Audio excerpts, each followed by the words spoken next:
I'm really enamored to see so many of my children and being able to find them back. It's such a great thing to see them after such a long time. While I came here 10 years back and none of them could feel the importance of mother's love. And now it has worked. Such a tremendous thing has happened that it has worked and that people are feeling that great thing called the subtle energy of mother's love. Now in these 10 years, I've been all over the world, Australia, Europe, England, India. But I must tell you, my attention was in America all the time. I was longing for the day when I would feel like coming back to this country. Because I thought 10 years back it was too early. They have to learn it, what truth is. They have to go through it. They are a bit too cocksure. Unless and until it works out that way, they are not going to accept Sahajayoga. But what do you accept in Sahajayoga is yourself, is your spirit, is your power of Kundalini, and by which the responsibility that when you get this realization, you have to settle down with it, know all about it. You have to become a guru of yourself first and then the guru of others. In short, Sahajayoga is the epitome of our evolution. That is what we are made human beings into.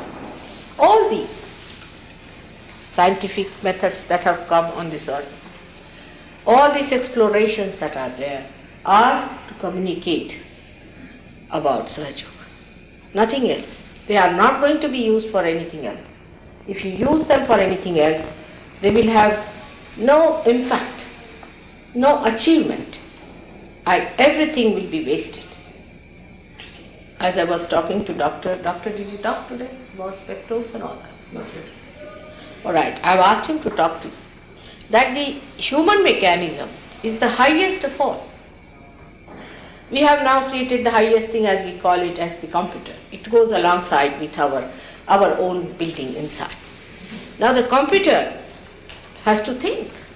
It just can't do anything without thinking. Now when you see me, you are not thinking, you just see me. You see this, you see that. You don't have to think. Go into the process of thinking. Spontaneously you know what it is.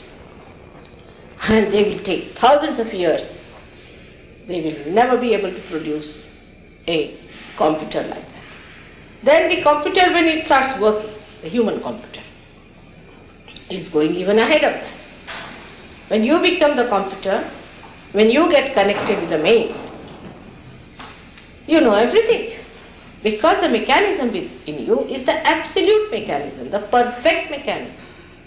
It has no defects except that you have misused it, you have overpressed it, or you have taken it to a junk shop for nothing. But you'll be amazed that you can repair it yourself. The vital power within you has repaired it. So this power which is within us can repair it. Repair. That's first thing it does, is to repair us. We should accept that there is some repairing needed within ourselves. That is one thing one has to accept. Otherwise, you cannot go very far with it. Supposing you buy a fifth-hand ship, then you better repair it before putting it to the sea. Like some ladies came to see me off and on from France. So my husband said, "What's this? She has once given you realization, then why are you bothered? He is dealing with shipping, you see." So the lady answered, "Sir, supposing you buy a fifth-hand ship, what will you do?" He said, "In all wisdom, I will never buy." And even if I buy, after using it for a while, if it doesn't work out, we'll throw it in the sea. We have no patience. So one has to know that you have to work it out. You have to understand your value and your problems, and you have to work it out. It's very easy to work out yourself. Like there was one Sahaja Yogi was written this book, Advent. One day he came very disturbed. He said, Mother, I ask you a question. If it is yes, you just keep quiet because I'll be really blasted. If it is no, it's all right. So I said, what's the question? He said, was I Napoleon in last life? I said, what makes you think that? He said, because I have a very big ego. I've discovered such a big ego and I float suddenly. So with the slightest jump, I go floating. That's one thing. And the second thing is that I can draw very well from my childhood. I had a very strong hand for lines. That he too had. That's why I am rather worried. If I was Napoleon, I said, none at all, don't you worry. Then he was settled down because he said that would be really an abuse of you to give realization to Napoleon, a person like Napoleon. Now look at that. Once upon a time, Napoleon was the hero. I mean, as we were young children in India, we had to learn about the greatness of Napoleon. How his childhood was spent and how he conquered countries after countries. And his words were used just like some scriptural saying. But now today, the same country doesn't want to accept him as a hero. On the contrary, they think he was an idiot to do such a thing. So the situation has changed now. People have learned their lessons. And they think this is not the way the hero should be. So now today the hero is, say, someone like Mahatma Gandhi, or you had Mr. King here. All such people, I would say Abraham Lincoln, he is coming up as a hero. What is so special about these people? We have to see. They were all realized souls, no doubt. But one thing more they had was that they imbibed in them the capacity to emit compassion, love, nourishment and soothing capacity of the Mother Earth. Because of that, only they were today respected, they are today respected as great heroes. And that is what Sahaja Yogis have to be now. They have done all competition, all nonsense. I mean, so many have turned back to that. Like they started anti-culture, saying that, oh, this is too much. This suit and boot is too much for us. We don't want to have it. So they turned their back to that and they started seeking. But while seeking also, they went to the other side of it and got lost. Like one fellow came to me, all stinking, his hair was stinking, he never had bath for a year, he said. And I said, what's the matter? You're smelling like a dog. So he said, I want to be a dog. I said, but why? So he said, I like it. But I said, why are you troubling everybody else, you see? So he says, Mother, but I want to be primitive. I said, with this brain you can never be primitive. You may change your hats, you may change everything, you may change your hairstyle, anything. You cannot become primitive, you are a modern man. Accept it. So why trouble others for nothing at all? And this is how it is, that we think by our mental projections. By our mental conceptions, we can do something. You cannot do anything. Whatever you do becomes absolutely useless. Why? Because, as Doctor will explain to you later on, that within us now there is something called peptones, you see, which work out for the neutralizing of our problems with the sugar. Now they have a built-in capacity to be in a spiral shape. They are in a spiral shape.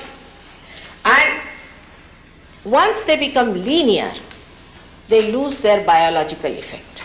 Now, according to him, that with putting all amino acids, everything together, they can only create 5% of all that is created by nature within us. You can imagine how far they have reached.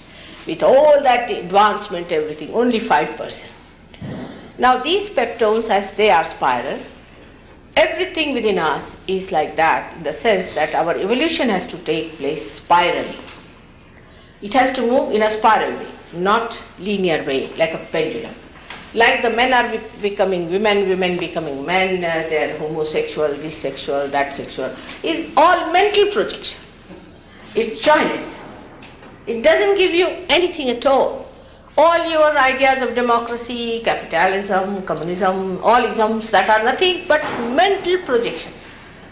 They are not reality, because you have no capital. What will you distribute? Your capital is your spirit. And when you get that capital within you, distribute. You can't live without it. Like me, you see. For all practical purposes, I am a happily married woman. Our friends don't understand what's wrong with this woman. Why is she going round to talk to people? What is she doing? Such a big capitalist, what is the need for her to go down? But I am a capitalist inside. And I must spread this. I must give this. I am the greatest communist, I should say that, because I must give it. So the communism or capitalism and all these political ideas are absolutely parallel to what's inside, but it's not the inside. It is not the genuine thing inside. On these mental projections, I have told you, people just start believing. Like people believe that we are twice born. If you want to believe, you can believe you are a dog or an elephant, you can believe whatever you like. But that belief has no meaning at all, because it is not so. Supposing I believe I am the governor of Los Angeles, they'll say you are mad. That's what it is. Because if you believe into something and you start acting, it is always a falsehood, it's mythic. Now Christ also, or any one of them came, they said you believe in them, what they were saying.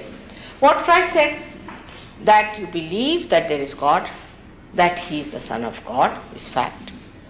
But you have not become the Son of God. When you start believing that we have Christ in our pocket, then you are sadly mistaken. Christ is very far away from you just now. So mentally, if you accept any situation like that, then you become a complete barrier to truth. There's nothing can go into your head, because you think, oh wow, I go to church, all right, I pay money for the church. Church is not Christ. So now churches are selling in England and they are making pubs out of it. Actually pubs, anyway, people will be even worse there, because all dead bodies are lying down below and here they are going for drinking. What's going to happen to them? It's a serious matter for me. So this is what it is, that when we start believing into something, we also believe we are that. Some people read Gita. And when they read Gita, they believe they are Vyasa themselves, the one who wrote it. But some of them believe they are Shri Krishna themselves. To this extent people go to believe that they themselves are Shri Krishna, they talk like Shri Krishna. Now the Shri Krishna's qualities are there. If I say I am Christ, all right, you should say that if you are Christ, walk on the water. And if I say I am the Holy Ghost, then you should say, all right, raise our Kundalini, is said. If you can raise our Kundalini, then you are the Holy Ghost, otherwise you cannot raise Amas. That's the point. And if that is so, then you should accept someone as something. It's already written down. But on the contrary, people start believing they are the Holy Ghost. I've met people like that. They said, we are the Holy Ghost, we are Christ, we have to just keep it. What an ego. And that's what makes people absolutely closed to truth. They cannot see truth because they want to believe that they are already there. They have got it, only they have to keep it. It's a wrong thing. You still have to have it. But in our practical life, we don't do that. You see, in practical life, supposing we just believe that this is mine, it doesn't become mine, does it? And if I go and say, no, this is mine, I'll be put into jail. Anything like that we do not believe unless and until we have it. Supposing I say, all right, sit down here, there's a chair. Will you sit? We'll first see it is there or not. In the same way, in our spirituality, we are just the opposite. We want to believe because we know nothing is going to be challenged. And that's how we close ourselves to reality. We have to be, we have to become. And that's the problem of Sahaja Yoga, that you cannot become a Sahaja Yogi unless and until you become. There is no certificate, there is no payment. We cannot say it has to become. Unless and until you are a tree, we cannot call a seed a tree. That cannot be done. Nor you would like to call. So that's how it is. We have to humbly accept that we have to become. If we really humble down on that point that we have to become, that all our knowledge has been of no use, is non-knowledge, then only it happens. There was a great poet in India called Surdas. He was a blind poet, has written lots of poems describing his agony to meet God. And such poems people like because they too have the same agony. So they like to sing, when will I meet you, when will it happen, and all that. So he sang all this. But after all that, the last thing he wrote was very beautiful. Surdas ki savi avidya dura karo nandala. That, O Lord, Shri Krishna, please remove my non-knowledge. So far I have written Sursagar, the ocean of his poems, he says, is nothing but non-knowledge. So just remove it. The knowledge has to be felt on your consciousness, on your central nervous system. So all other things like people start jumping, going under the blanket, saying that our guru is great. You can't even make out whether he is a true guru or non-guru. How can you say that he is your guru? Guru has to be a person who knows everything about it and who is above money, above all these material things, and he is nothing but compassion. I agree. Many can say that, Mother, because you were not here, we went to other people. It's not true. I was the first to come here. 10 years back I came here, but you were not happy with me that time. You didn't like me very much because I had no Rolls Royces.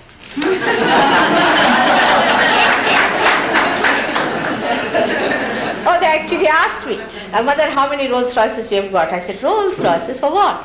They said, you see, they all collect Rolls Royces here. I said, I have come to collect my own children. I have not come to collect Rolls Royces.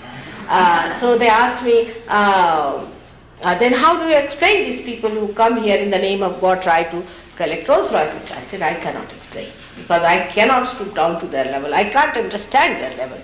Because to take even a little bit from someone free itself is parasitic. I mean, if somebody gives me a present, even materially, I think I should repay it back. Somehow or other I must return. It's very hard for me to accept even a little thing from you people whom I'm giving this because I have to give. It's to be given. It is your own. I'm like a banker. It's your right to have it. So I have to give it. And in return, to take Rolls Royces and all that is so parasitic and is so below level. There is no self-respect. So I asked the gentleman who was asking me a question, supposing I tell you come in my house and live freely, will you do that? He said, no. I said, then to take a Rolls Royce free from someone on other people's money, is it not parasitic? What are they doing to get the Rolls Royce? What work are they putting? What material things they are doing that they should ask for Rolls Royces? Like that, you see, and people get enamored by these Rolls Royces. I tell you, the gentleman who has Rolls Royces here, I met him before. And he told me, unless and until he didn't know that I know all these things very well. I just camouflaged myself quite a lot and wanted to know what he's doing to the people. And he said, you know what is going to impress the people in the West? Big houses and great big cars. He himself wanted to buy a Mercedes at that time. And we had a Mercedes and he wanted to talk to me about it if I would sell the Mercedes to him. Just imagine. He knew at that time that you people will be more impressed by Rolls Royces. Just imagine such a thing to happen. So we have many contentions and many ideas about things. In Sahaja Yoga, gradually they drop out. I don't want to shock you because you will think, oh Mother, this also is gone. Like a homosexual came to me and he asked, Mother, what do you think of homosexual? I looked at him, I said, all right, I'll explain to you, sit down. I took about half an hour to explain to him how he became homosexual and how it is enslaving him. It is a joyless pursuit. He will never have a joy.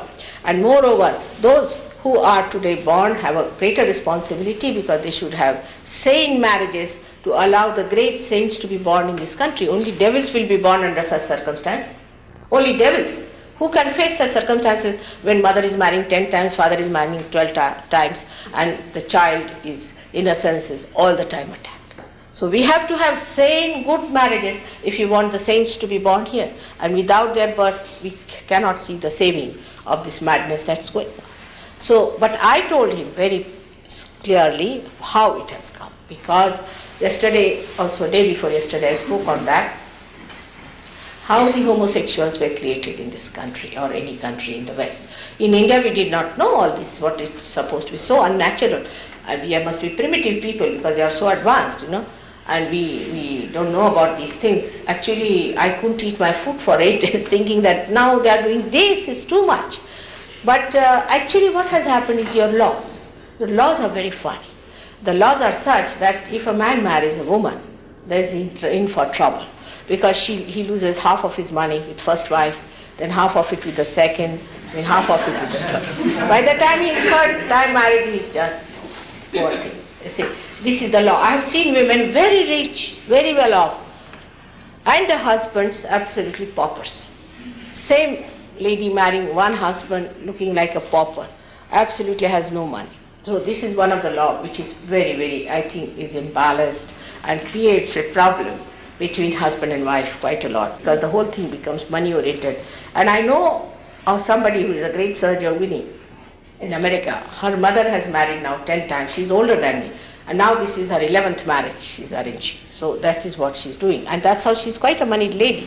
And I don't know how she manages that, how she's befooling so many men and managing that thing. So the marriage becomes just a joke. Secondly, this is one of the reasons why men don't want to marry women, because there's no equality of sharing. And that's why one of the reasons why they thought it's better to have a man as a companion or a spouse. Then the second thing which is very wrong in us is that the women don't understand their responsibility, and because men oppress them so much. At the time of Abraham Lincoln, if you see, the men were horrid, absolutely, much worse than Indian men, much worse. They used to oppress women and they used to do all kinds of things, and women were denied all kinds of rights. So as a result of that, now women have become men, you see, and they are trying to dominate. I mean, when I see an American woman, I'm quite surprised how they treat their husbands. Now, you see, there's a trick. They must know of a woman how to treat the husband to put him right. You see. She is a mother, and the tricks you don't know. That's why we, of course, I mean, our husbands are just with us throughout, but we know the trick, and you don't know the trick. You are trying something which won't work out, because you are not an instrument for that. For supposing this is an instrument for emitting my voice, and if I start using it for playing a tape record, you cannot. So the woman is a woman and a man is a woman. A man is a man. And if the man tries to be a woman and a woman tries to be a man, there's going to be a problem. But that doesn't mean that woman should sit at home and look after the children. It doesn't mean that at all. But the woman's qualities are of nourishment, or of soothing, or of compassion. There are such powerful qualities you do. Your compassion is so great that your children cannot go anywhere. Anything happens, they must come to you. Your husband cannot go anywhere, he has to come to you. The compassion is so pure and so great that the power of compassion we have never realized. This is the power of compassion of God. Is His feminine, the mother, that's working it out. He is just a witness of the whole show. He is not bothered. If you people don't behave all right, he'll just switch off everything. He'll switch off, he's very anxious because he's just a spectator. He's a lonely spectator of the whole spectacle. And he can just switch off the whole spectacle if he doesn't like it. So the mother has to play a very beautiful role, very carefully. She has to nourish her children, she has to look after them, she has to bring them up, and should be then entered into the kingdom of God. Then only you can enter into the kingdom of God. And that is a thing of great patience, love, and tremendous power. If you don't have power, say this mother did not have power, she could not have borne us. With all the kinds of horrible things going on, the way we are digging her, the way we are torturing her, she would have collapsed long time back. But she has such a tremendous power of forgiveness, of compassion, love and nourishment that she is acting in us. And your Kundalini is the same Mother Earth. She is the representation of the same Mother Earth, the same Holy Ghost, the same Kumbha, we call it the Aquarius. That's the Aquarius. This is the Aquarian age, they call it, because this is the age when you will get your nourishment. Your own Kundalini is going to nourish you. She is going to soothe you. She is going to guide you properly. The mother is the greatest guru. I mean, even the gurus have their mata. A guru has to be a mata. Otherwise, how will they come?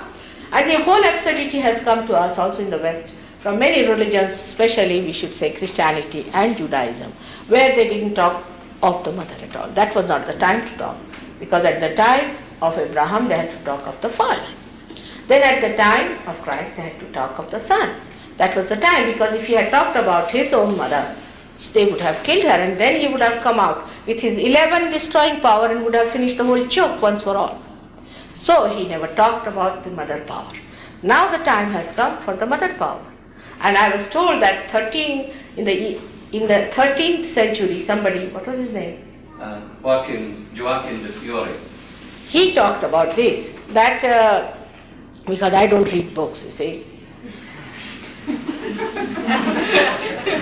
He taught that it was the time of the Father, then the manifestation of the Son, and the manifestation of the Mother is awaited.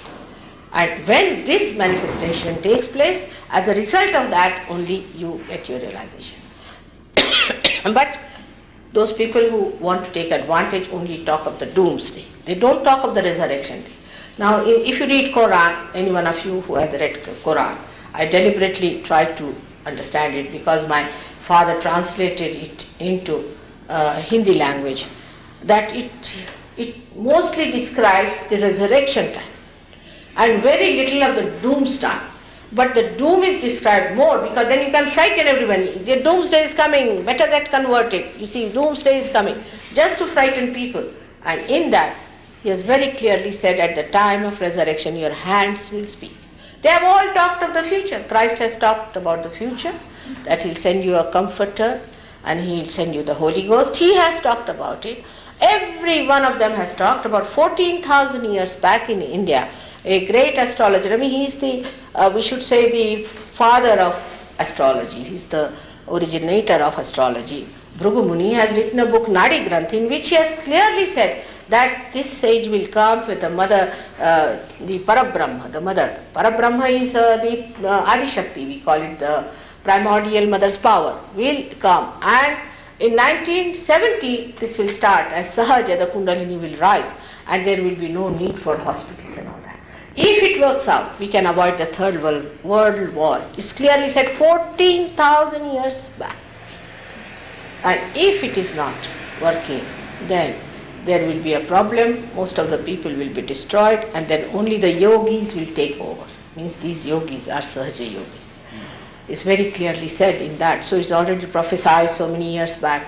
For us, William Blake has prophesied that men of God will become prophets, and they'll have power to make others prophets. The amount of details William Blake has written, I don't think even Markandeya had done that. He, of course, Markandeya has described even the shape of my knees and all that, but this one has described even the exact house where I am going to live, all the houses, and even the ashram where we are going to live. Imagine, to that extent this William Blake has written.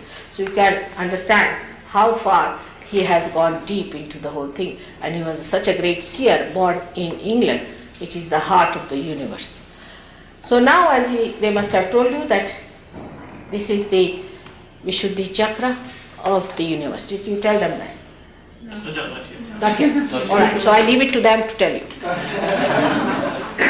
And what are the responsibilities? I mean, the responsibility lies here, and how the Americans have the responsibility. I mean, you have been very noble people throughout. You have talked of such noble things, and I believed in it. You believed in it, and you always fought for the noble side of life. But now, if one by one, if you start destroying yourself from within, the whole thing can fritter up. So we have no right to destroy ourselves, because we cannot create even a hair. We have no business to say what's wrong. Whatever is wrong against life, whatever is anti-life is anti-God. God has created it. You have not created it yourself. So don't take up responsibility to ruin yourself. Only thing what you can do is to cure yourself. You have to soothe yourself, respect yourself. Even when you do something, know that are you doing out of respect for yourself, or you are just doing because our ego is saying, what's wrong? Like these punk rocks, you see, going on with that kind of an absurd thing on the roads. It's like a clown they are moving, making themselves such a nuisance value it has. And in England it's very common to see these people. But when they come to me after that, I find their eyes are becoming blind.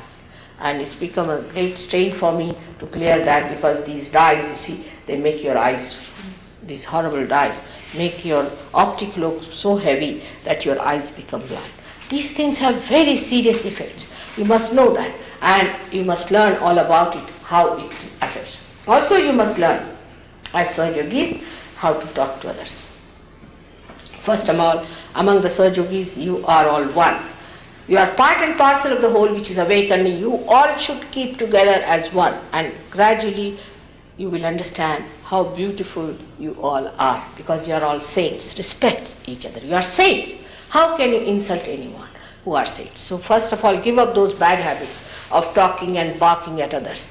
Try to love each other, respect each other, be very, very kind to each other, and if possible, try to express it through some material gifts or through some material help, in the sense not that you give money and all that, but we can send a little present sometimes, or we can just try to look after the comfort of the other person, put our attention to them, how you could be nice to them. There is no need to be slavish, there is no need to be pampering their ego, but know that as I am the saint, he is the saint. If you see the real saints when they meet in such a big way. You see that as if the two hands are rising, the 5 fingers are rising, all in unison, in concord. Imagine one hand is going like this, one other like this. You can't do any work. So you belong to one collective being, and all of you should understand to establish complete concord among yourselves. As far as the others are concerned, they are others. So when they are the others, then you have to talk to them very sweetly, quietly, gradually opening the truth about Sahaja Yoga, because Sahaja Yoga is a very great truth and not easy to be assimilated. Not easy, because it's a very great thing.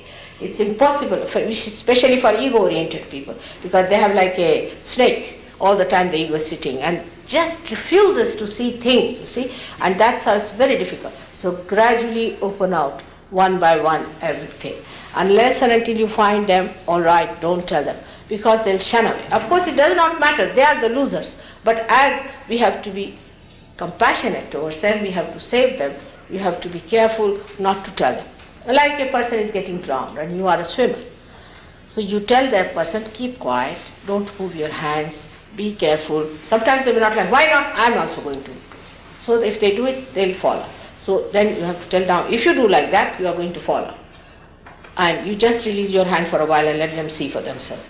And then they know, oh God, I'm going down. So then they keep quiet. So to give them a lesson, also a little bit is important. But in such a gentle way that they understand that if you have to go ahead, you have to learn about it, gradually come up. And do not blast them suddenly. If you blast them, then they'll be all shattered. You see, they are already in pieces. The whole world is in a big turmoil, in a big tension. And whatever we have to do it with great care and love and affection and understanding. So with others, you have to be gurus and to understand like the other gurus are. I mean, the real gurus are just the opposite of these gurus who are taking money from you. I mean, better keep off from the real ones, because they can hit you very hard.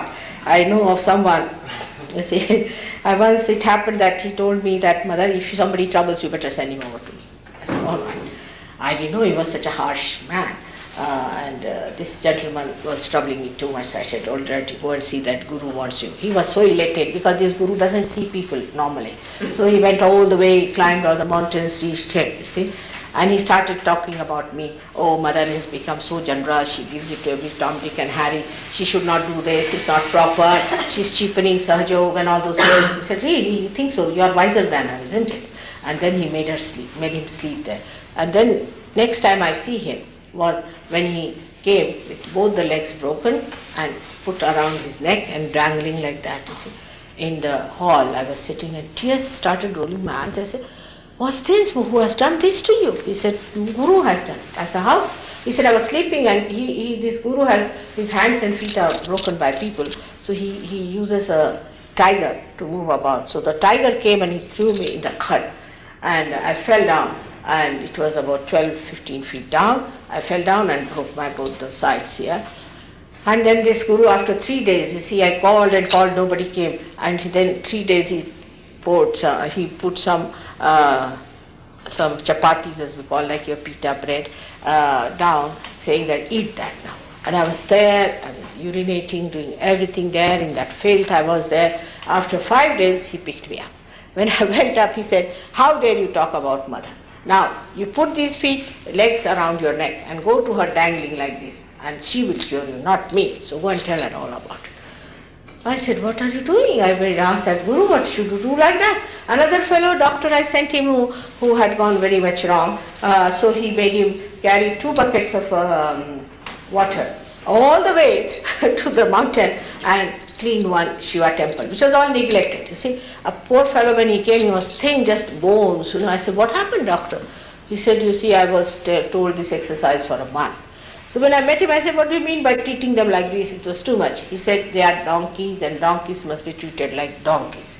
That's my principle. You go ahead. You want to convert donkeys into good men, all right, you try. But I am not going to do that thing. He told me very frankly. So the real gurus don't take any money, but they really take you to task. So, and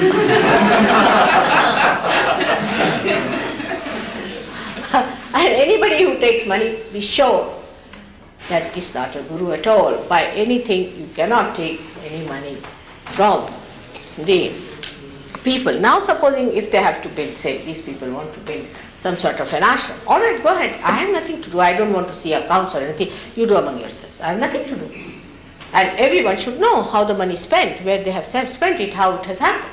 Everyone should know, but I don't want to have the money because I don't understand money. So I better not have it that. So this is what an attitude should be for you people also, that in money matters also, you should be very straightforward. Now the point that I want to tell you is that, as Danny has told me, that people in Santa Cruz don't have the sustenance to stick to Sahaja Yoga. It's very surprising that they don't have sustenance. But to me, Americans seem to be doing guru shopping all the time. You see, they go here, all over. And this is a temple where you enter in, you settle down. If you go on digging everywhere for the well, what do you get? Nothing. So wherever you get little water, go on digging more there, settle down. Even if you got little bit, you go digging there more and more, and that's how you'll settle down as real Sahaja Yogis. So, as you know that Sahaja Yoga is not a thing that we have any organization as such, or we have any granting of diplomas, degrees or courses, nothing like that. It's somebody can grow just like that. Some people I've seen grow so fast, surprising, and some people are so slow that I don't know what category I should put them. They come, go. You see, like we used to read in our mathematics before, a man came for 5 days, worked, ran away, and then another man came who worked for 2 days, ran away. All of them are runaways, you see.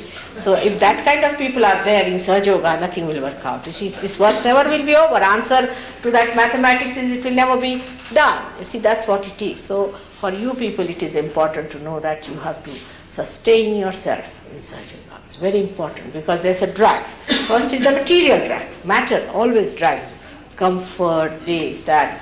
Whatever you may say that you are non-materialistic, it will drag you down. And that and other things like intellectual feats that you have gone through and the mental conception, you must see the truth and accept it. Don't accept anything, even when I'm telling you, because it's not proper.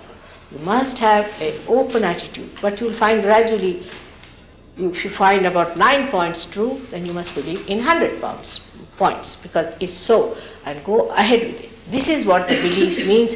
It does not mean that you should believe that now you have become like primordial masters. That's a wrong attitude.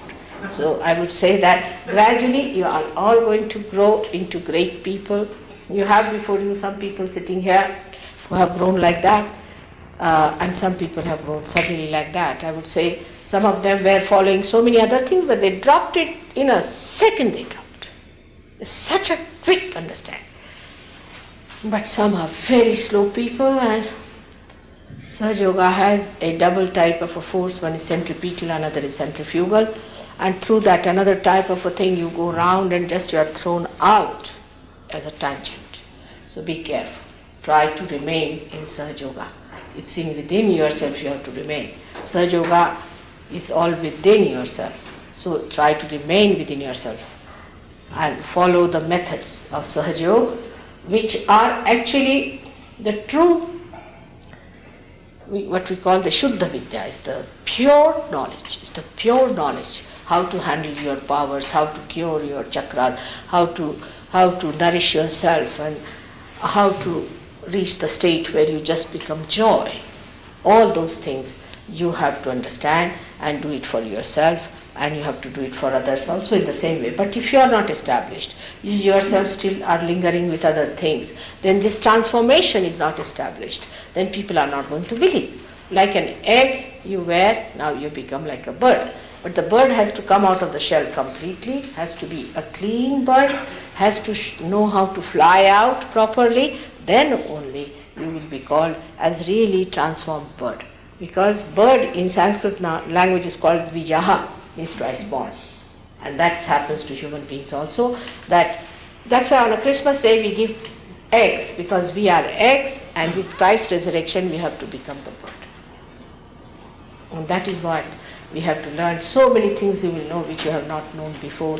All the symbols, all the things that we have known from outside, you will know from inside, and the whole thing will be integrated, completely integrated. I hope I'll have one more chance to see you again and meet you again. But in any case, I would like to have questions from you, if possible. But there's no need for Sahaja Yogis to be aggressive with me. But be careful about murmuring souls, as Christ has said. You see, there are some people who are halfway. They play into the hands of negativity, and they go on murmuring at the back, you see. They won't allow you to progress further. We have some people even now, after 10 years, they continue slowly, slyly working out at the back bench, you see, and try murmuring and put you down. So you go according to your own understanding, and don't according to the other understanding. But gradually you'll find you'll come to the open space of complete reality. May God bless you. I would like to have questions.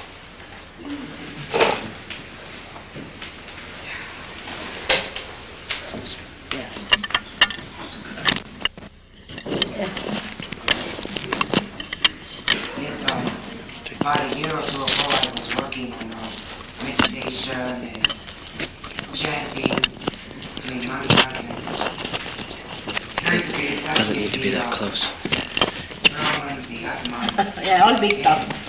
What was happening to me is that certain cities were opening up. Oh, horrible. For example, I was so much in touch with other people's consciousness that when I was in a let's say in a line for cookies, what the person in front of me ordered, it kind of got me, and I let to order the same thing.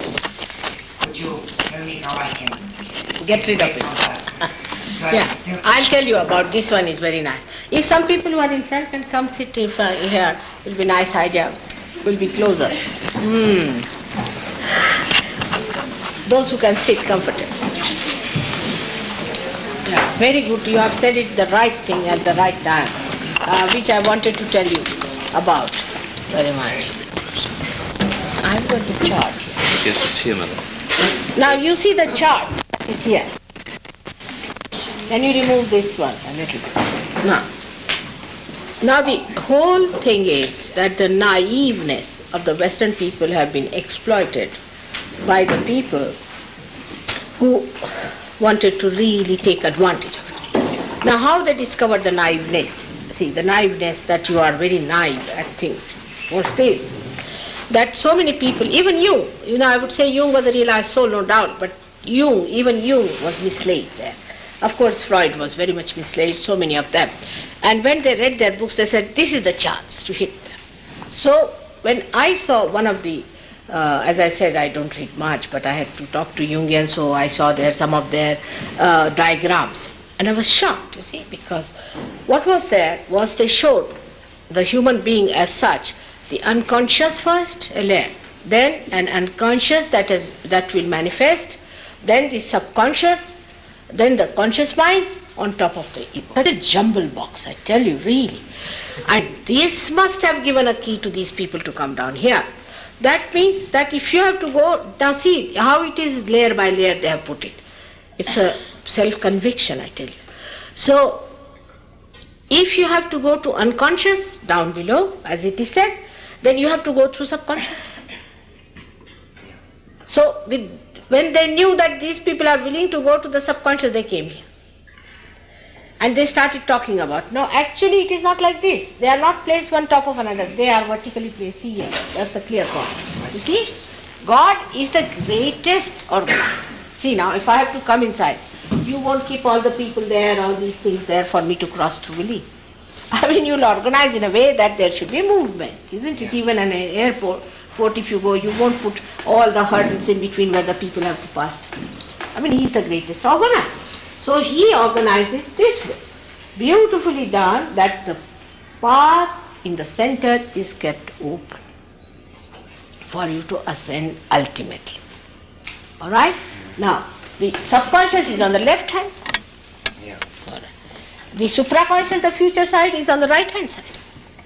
So you don't have to go to these places. Those people who take LSD and all that go to the right side. Those people who go to these, some of the gurus, I mean some gurus are also right-sided, like Hitler used that, supraconscious. He used that from lamas, he got it from lamas. So what happens that when without realization you try to push your attention to the left or the right, you go into these things where you get caught up into the collective subconscious on the left and the collective supraconscious on the right, and you start getting all this nonsense. And by that, you can be anything. I mean, see, people in the left side can suffer from all these diseases. See, all your incurable diseases like cancer, AIDS, mellitus, all these diseases, they come from left side entry. If you go to even doctors have accepted, because I saw there one film where they said that the triggering, first of all they say it has to be vulnerable, means too much of sympathetic activity. Supposing you have this chakra here like this, and this is the vertebra, left and right. Now, if there is too much sympathetic, means left or right activity, then it opens out and the connection with the whole is lost, you see. Now what happens, you start moving towards the left. Once you start moving towards the left, you enter into your subconscious area, and then you enter into your collective subconscious where you are catching from other people, collective subconscious. It is not consciousness, but subconscious you are touching there. You see, now for example, I'll tell you a simple thing like flirting is also the same thing. You will be amazed, flirting is. We can't flirt, I mean we can't, our eyes are too simple to flirt, there is nothing inside to flirt with. You see, it is a joyless pursuit, but this, what happens that a spirit, that guides the flirting. I was amazed when somebody told me this. I said, why is it, but I saw people getting the spirit from one eye to another. But I didn't know how it works out, but once somebody told me, he was standing with me on the platform, and suddenly he turned around. He said, see, there's a woman standing there. And I said, but you never saw her. But her spirit collectively, as you said, behind, you were behind the gentleman, still you got it. Collectively, suggested. And this spirit informed that spirit, and the thing worked out and he turned around. See, because eyes are not innocent. The eyes have the spirit in them. You see, there's lust and greed. And if you have lust and greed in your eyes, then the spirits come to help you down. They also enjoy their lust and greed through your eyes or through your behavior. So they are there. And with this thing, you develop all these troubles of cancer and all these things. Because the doctor said that when it is vulnerable for cancer, means there is too much of left and right side activity, then triggering takes place by the attack from the area that is built within us since our creation. And they call it, the attackers are called as protein 52 and protein 58. Just imagine. You give them the name protein 52, 58, but I tell them these are nothing but spirits. Virus infection is nothing but the dead vegetables and animals which have gone out of circulation of your your evolution. Whatever goes out of circulation goes and settles down there. And whatever is in the future, a futuristic man who lives in future, see, most of the Western people live in future, they go to the supraconscious area. I mean, there are cases like somebody started suddenly painting like Gauguin. I know Gauguin is a great painter, you see, with the same strong lines and colors and things, and he has some very beautiful paintings, like he's done a sunflower beautifully. Yellow is his favorite color. And one did just in front of everyone on the television, you could see it. And he said, I'm possessed by Gauguin. And Gauguin started talking, yeah, I've possessed him. Because he was mad, he died, he possessed him. But it was for a short time. And then Gauguin went away. Perhaps maybe that I gave it a bandhan. Perhaps, maybe. But that's what it is. So, you see, whatever is happening to you is not siddhis. Siddhi is this, where you become siddha, means proved to be realized. These are called kshudra, means Shudra. Shudra la English mein kya hai? Untouchable. Shudra. Untouchable things. Should not be touched. One should not touch them. This is very low. And that is what people think to be advancement. Like people start jumping, These Mahesh Yogis people, when they came to me, they were jumping on the first seat. I said, now what's happening here? They said, now we are flying in the air. I said, where? You are just jumping there like frogs, you see. Where is the air? And put your guru to fly. Let's see if he can fly. Why not ask them to fly? You see, you should find out also the life of Guru, how he is. Like the one who is supposed to be here, Bhagwan, he calls himself God. He cannot smell a flower. I mean, imagine there are at least, if there are 1,000 names of God, there are at least 30 names we say, you are so fond of this flower, you are so fond of that flower. I mean, if he cannot smell flower, then how can he be God? I mean, flower is the most beautiful thing in the creation, isn't it? He cannot smell flower. Such a man should be something, put him into some filthy place, that he'll be happy there, I think. That's what it is. You must understand, if he doesn't like the fragrance of the flower, how can he be? And all of them are so gross, I tell you. They don't know any sophistication of life, nothing. There's aesthetics, if you see the way they live. It's horrible if you see the carpets they use, the amount of things they have. I mean, it's all nonsense. You can see that even they are not rustic there. I don't know what to call them. They're very cheap type people, very cheap. They can't talk to you about your philosophies or your music. They don't know about Indian music, leave alone any other music. They don't know about Indian dancing, they don't know about Indian traditions. Ask them why this is put or why this is born, why this is born. They won't be able to tell you what are they talking about, Brahma and this and that. Read some few books here and there and just started talking. Some of them have come direct from jail. But they are so confused. I can understand confused. They talk another language which you have never heard before. But it is like going from fire to fire. This thing is not proper. You must understand that something must happen to you. Simple. Supposing I say I am such and such, all right, so what? What did I give you? What did you get? I am not surprised, my child, that you've got these things. I have seen people who have ended up into complete recluses. Absolutely horrible things have happened to them. But if you tell them also, they don't want to hear. It's such a position. They said, let us go to hell, doesn't matter. Our Guru will go to hell, we'll go with him. Really, they're so identified. I mean, you can't tell them. You just can't talk to them. If you talk to them, they feel very hurt. They don't know what harm it has done to them. They just don't know. Yeah. But should we have compassion for such teachers and such people that are affiliated with them? Should we have? Compassion. Should we have compassion for these people who are affiliated with these teachers? First of all, you develop your compassion. Secondly, discretion. You see, it's a wasted compassion. What's the use of having compassion for Hitler? It is wasted. Absolutely wasted. I went to most of them, talked to them, told them, what are you doing?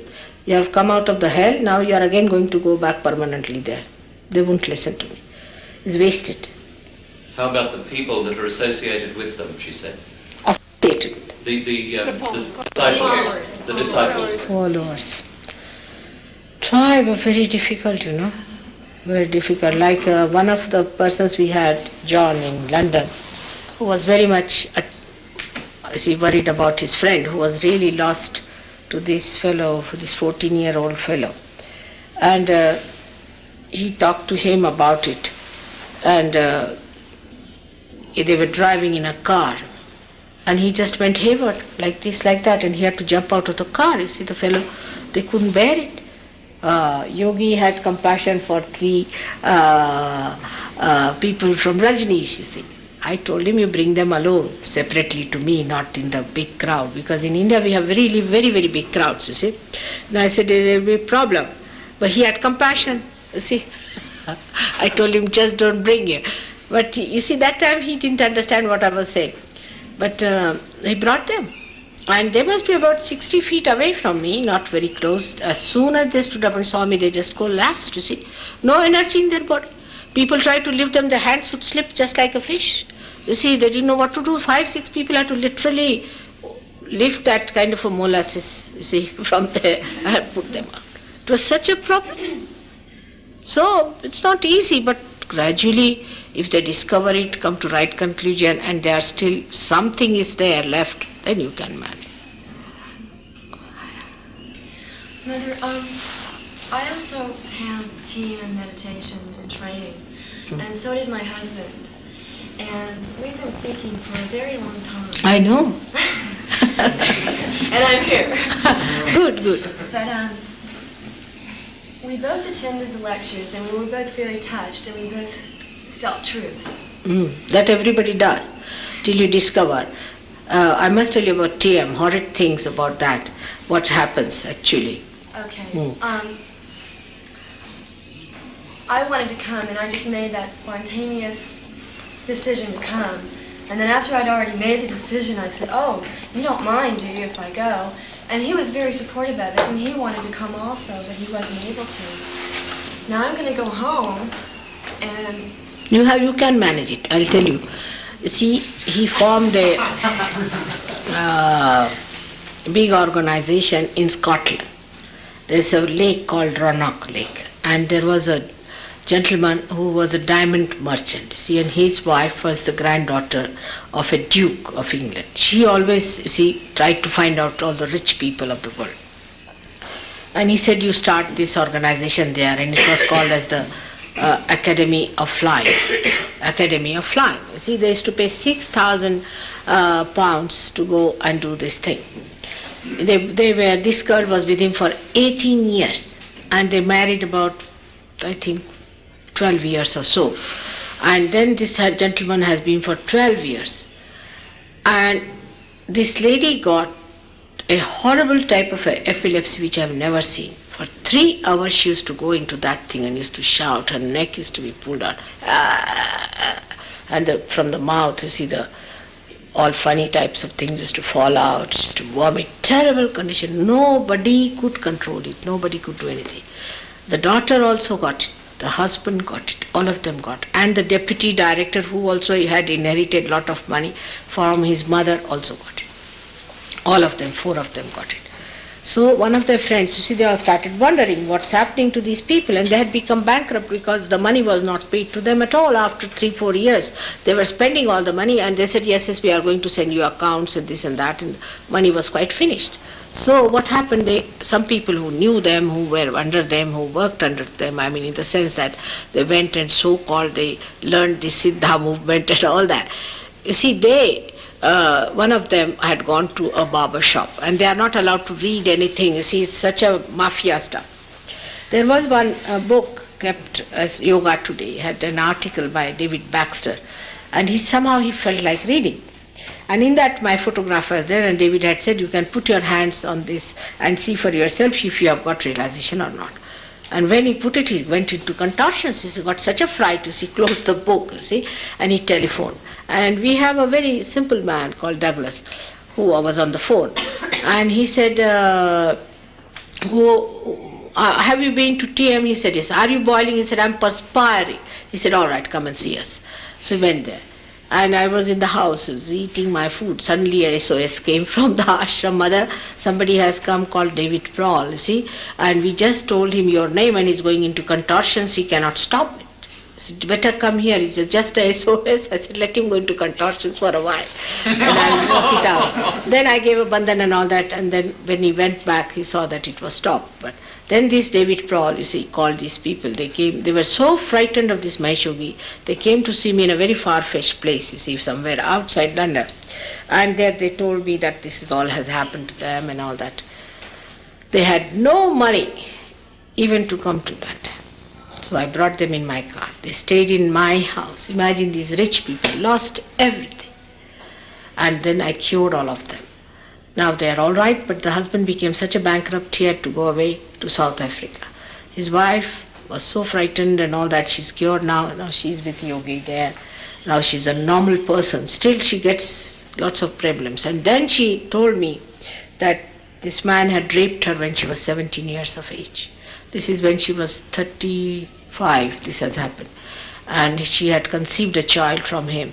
And then she had an abortion. And since then she is under trance, absolutely under his control. Even when she came to me, she used to go into trance and say, I love him, this old junky fellow, you see, 4 feet 2 inches. I don't know what made her love him. And he's very romantic and all that. She used to say all those things, really.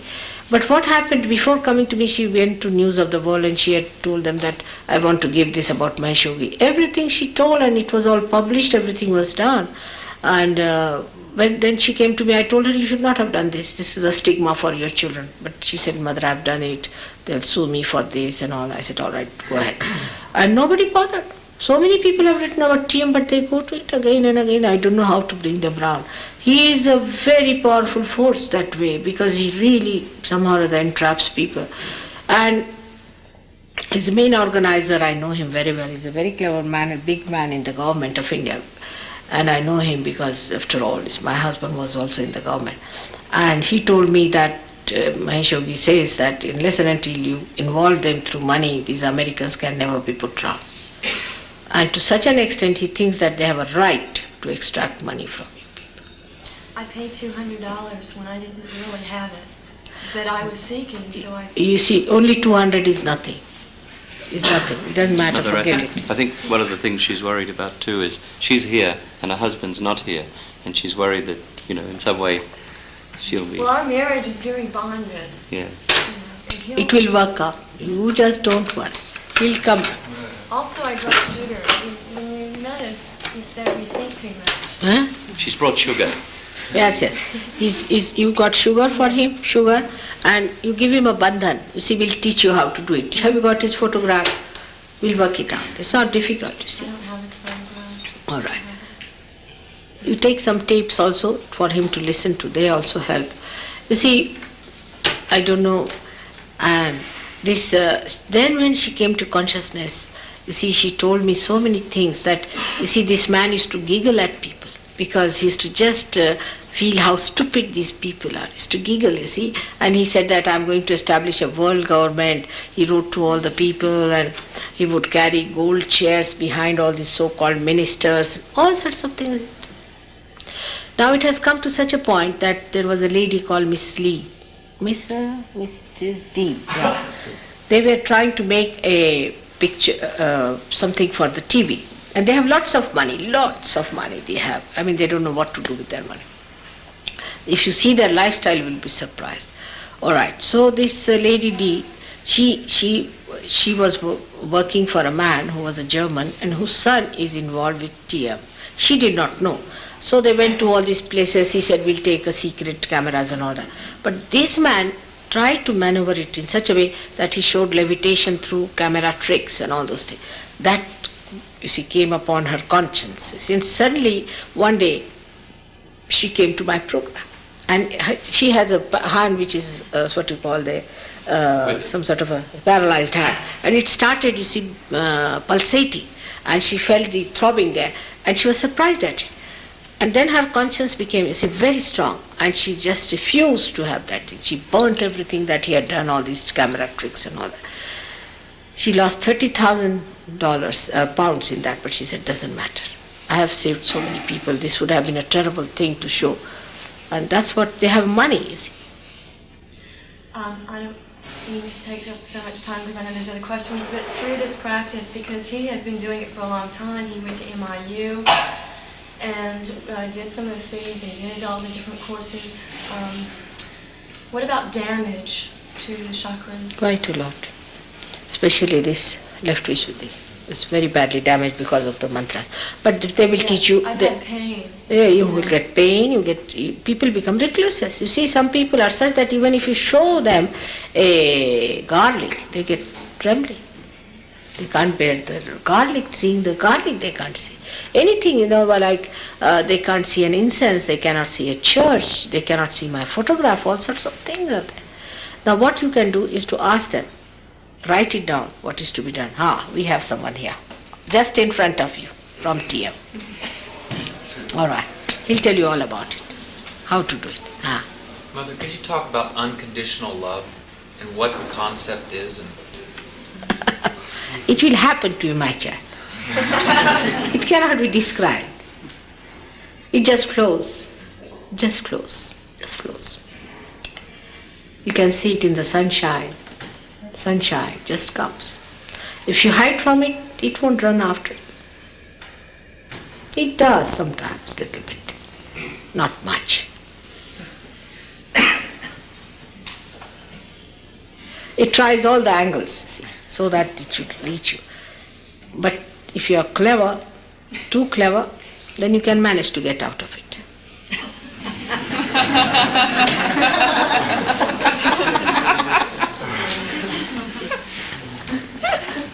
I have never seen you before today, but last night, every hour I woke up and I heard in my head I was calling you.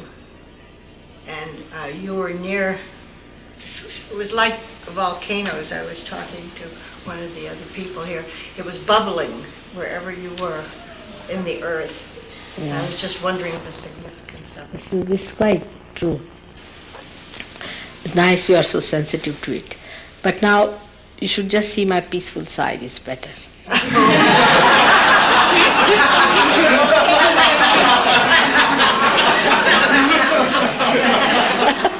I have many sides, I must say. And the volcanoes in. Yeah, all that is there, no doubt, you see. They have to work out also, volcanoes. A lot of us that have been on this path for years and years have experienced states where we felt there was union and there was bliss, and then there's that dry period that starts and continues and continues and continues. And in that point, I think that's where one tries different paths to try to find a way back. I think that's why there's the shopping around. And can you explain what causes that dry period and how it ends? Shopping. What causes the dry period? You realize there is bliss, then you go through a dry period. And that's why the guru shopping starts. Why does the dry period come? You see, you live on a position in the sense that your brain is really like a pyramid, or you can say like a prism. It is like a prism, your brain is. Human brain has a capacity, see, a special capacity, more than the animals have. That in them the superego and ego are balanced in the head, you see, and that it has risen high like that. So it's like a prism. And in the prism, if you know the laws of science, is that when the rays fall on that, and when there is a double type of density in the brain, because you have grey cells and white cells, so it goes into refraction. And when it goes into refraction, you see, the one ray that falls, the ray of consciousness goes into refraction. And that refraction passes like this, you see, some of it goes inside and just crosses this way and that way. So when it comes out, it acts as a resultant. I don't know if there's a scientist sitting here. And that has that's a resultant of two forces. One goes out and one goes inside. And this attention that goes out, you see, makes you see things outside than inside, you see. And most of it is outside.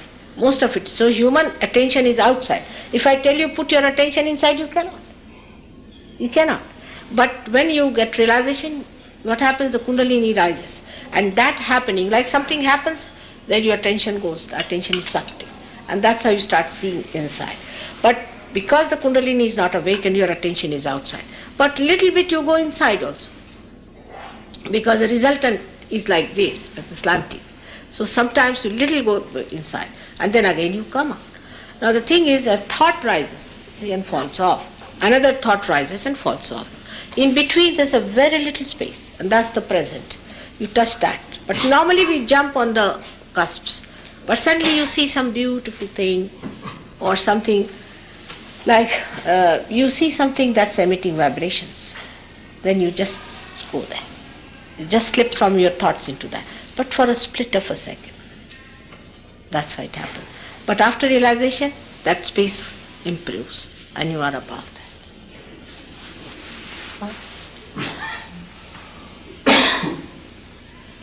These people don't explain anything, do they?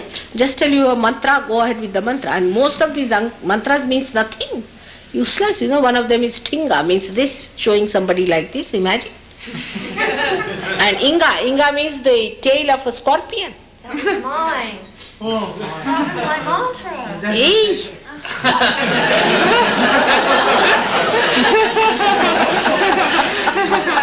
She just got it. And yours too. Ah, better sitting together. You see, this is the thing, it's getting frightened. Horrible. What does sham mean? Huh? Sham. Sham. Sham. Sham. Shama. No. Sham is evening. Oh, evening, Sham. Hindi Sham. Sham. Sham is Shri Krishna's name also maybe. What does it mean? They gave you Sham? Yes. Sham. Sham, no, it is Shyam. It is Shyam. But Sham, you see, because he doesn't know Sanskrit also.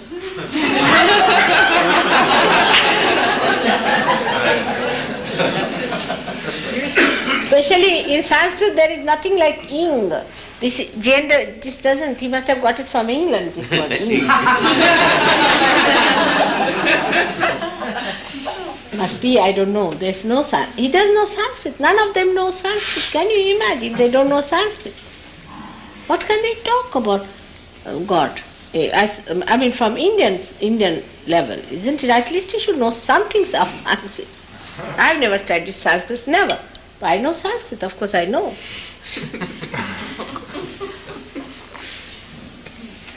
Yeah, please. I would like you to comment on light or cosmic light, ascended masters and masters. What is it? She'd like you to comment on light, Cosmic light, ascended masters, and these sorts of things. All stories. Don't believe them. One of them I met who said there's an ascended master in Shambhala. You see, Shambhala stuff, you see. I said, what is Shambhala? It is from Sambhal. Sanskrit is Sambhal. Shambhala is all nonsense. Sambhala means parallel to your head. Sambhal, as parallel to your forehead. That is the limbic area. See, Sambhal. So that they call Shambhala. And where is Shambhala? In Gobi desert. Imagine. Horrible people. Let them go to Gobi desert. Direct march towards eternity. You see, nobody can walk even half a mile in the desert. You can't get any water, you can't get anything. And they are taking people now from Spain. I heard many people are going to Shambhala, which is in Gobi desert. Imagine, in Gobi desert, only the dead must be living. Those who must have been lost, might have lost their ways. That's one of the deserts you cannot enter into. It's a horrible place. All this nonsense came here. Then there are other lady I met in Ohio, in Tiffin, you see. She said, we have got a place where the masters speak to us. I said, really? So when I went there, they were all, I said, where is your master? He's not speaking. I said, not speak. He's some sort of a dead body somewhere lying. I said, there's no one like that, you see. I said, these masters, if they are real, they don't act like this. They act in a very different way. They can come in your dreams, all right. They come in your dreams and tell you, like, we can say, Shri Sainath. He was the last primordial master who came on this earth. And those people who follow Shri Sainath have seen him coming in their dreams telling that I am Mataji, you go to Mataji, all those things they do. But these horrible people are just taking names like that, all these enlightened masters, and what have they shown? You see, the main thing you must understand, supposing somebody says that in the supermarket this is available, it's very good and cheap, I have used it, then you go and buy that, isn't it? In the same way you should find out, what are the seekers? Where are they? What have they got it? What did they get it? Now say we have got now here Warren, we've got all these people, you see, you talk to them, you'll be surprised, their knowledge. How is it they have got it? See, but what happens to the seekers, you must see, they still have questions, they still don't understand anything, they are in a mess, they have not found anything. So whatever one may say, why should you believe? You must first of all verify. Isn't it? That's simple. I mean, it's so logical. Don't put your brain for sale. Just see that it is there. You understand it. Through your brain's capacity, you can reach the right conclusion. And then, after reaching the right conclusion, then you jump in. Right conclusion you must reach. You brought up a point about dreams. How do you read dreams? You brought up a point about dreams. How do you read dreams? Dreams are coming from that center that you see, the red center there. The lowest one? Yeah. Come from here Yes, and this drive. is the subconscious, you see, that works out. So when you sleep, you go on this center works out, and then you start going down, your attention goes down, and you start receiving the information from this center. But what happens that because there are many other stratas through which you pass, like there's the subconscious itself. Now subconscious have many stratas. It has a collective subconscious. It has the pure past. Then you have the collective subconscious where the dead are there. Then you have got the subconscious which was yours in previous lives, from animal stage to this stage. Then you have got the subconscious of this life. And then you have the subconscious of today also. Whatever has happened today is there also. In the morning, whatever has happened is there. So all these things it passes through. But if you have a very clear-cut passage in this subtle channel called as Iranadi, then you see the right things. You see, if you have that clean thing. But people are perverted, people have all kinds of complications on the center, then you don't see the right thing, you see all absurd things, you never see continuous dream, you don't understand. The dreams are so funny that you cannot explain, you see. Anything can happen. So the dreams can get, what you can say, also absolutely mutilated. I still don't understand what helps that. I never dreamed before I started chanting, and I didn't start really dreaming until I was 23, and now I dream all the time, and I don't really understand what's going on. What do you dream? I have a lot of dreams about water and waves. About what? Water. Water. Waves. And waves. But you don't reach any conclusion with that, do you? Whether she didn't have dreams until she started chanting. God knows. These bhoots are there. I don't know what these people are up to. They give ideas, you see, even in dreams they can, because they are in the subconscious, they can enter, they can give ideas. Lots of dreams could be very much handled by them. Can be anything, see. So just now, first of all, you must purify your left side clearly, and then whatever dreams you get, you can depend on them very clearly. In dreams, people have got instructions of Sahajayoga. Once I went to Bombay, I couldn't inform some of the people. They dreamt the mother has arrived. You see, it's a telecommunication system, but if the line is not all right, you can get any sort of a sound, isn't it? Meaning nothing. So better develop that first. Then you will be able to find out clearly. All right? Does a particular kind of diet play an important part of Sahaja Yoga? No, in Sahaja Yoga we don't prescribe any general thing for anyone. Like you might be a person who is a right-sided person, you might be a liver patient, and yesterday I'm sure there were many here because as soon as I came up I said, now my liver started just, you see, going like a big heart and dug, it was terrible. So it depends on what we individually we have to see what is our requirement, what we lack in, what do we need, and everybody can find out, and accordingly we have to take to that kind of a food. But it's not permanent. Once you are cured, then you need not have. So there is nothing like that about food. But we don't eat meat of the bigger animals, you see, than us, because their muscular system is such that their muscles are bigger and they eat us off. Like if you eat like a horse meat or something, then your teeth will be all finished. You will have no teeth left there, you see. So like that, these are little things we do like that, but you can eat chicken and goats and what do you call it? Pigs. Pigs, lambs. Also pigs, you see, in the countries like India one should not eat, or in any Muslim countries the pigs are so dirty and their liver is so bad that they should not eat pigs, you see. But meat, yeah, I think you people have eaten a bit too much, so you can take to vegetarian food.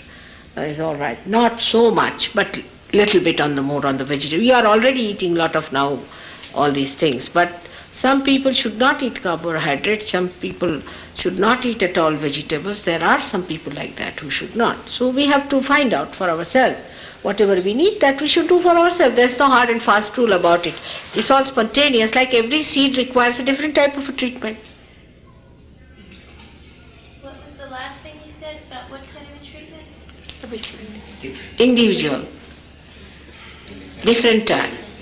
Oh, yes, thank you. Well, just because when we were talking about the lowest chakra, it was mentioned not to have stimulants because it can damage the lowest chakra. Stimulants like, you see, you can have tea at the most, but not too much of tea is also not. Too much of everything is bad, so should be avoided. But you see, if you have, say, alcohols and all that, I don't say don't take, but you won't take. Because it goes against your awareness. I don't say don't do it. You'll just not do it because it goes against your awareness. You see, awareness is very important. But there's no compulsion. Gradually you give up. I don't say even don't smoke. It just stops up.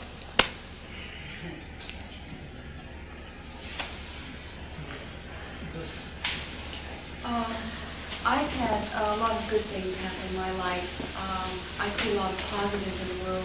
I like to smell the rose. And at the same time, I know there's thorns and there's a lot of sadness and negativity in the world. And I don't want to turn my head to it, and I don't want to be overwhelmed by it. But it concerns me, and I wonder how you deal with the things of hunger and sadness in the world. See, sadness is of others. This can be quite mythical also. Sometimes people are sad for nothing at all. I've seen people, they said, Mother, we are feeling guilty in Switzerland. I said, what are you feeling guilty about?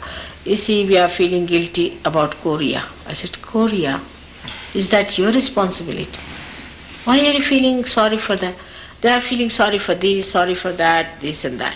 Now, have you any solution? That's the point. If you have no solution, better find the solution. That's the positive attitude. No use feeling sad about it. If you can find a solution, well, I can give you solutions for practically everything. Could I say something on that? That used to bother me, so I understand what you're saying.